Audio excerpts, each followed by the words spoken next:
You ask Tiger to solve. This deals with linear equations with one unknown.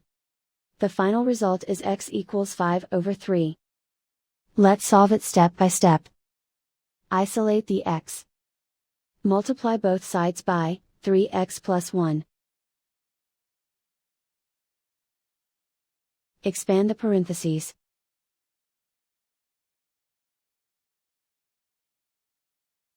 Multiply the coefficients.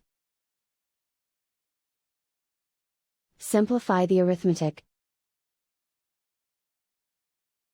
Group like terms. Simplify the arithmetic. Multiply by 0. Group all constants on the right side of the equation. Subtract 5 from both sides. Simplify the arithmetic.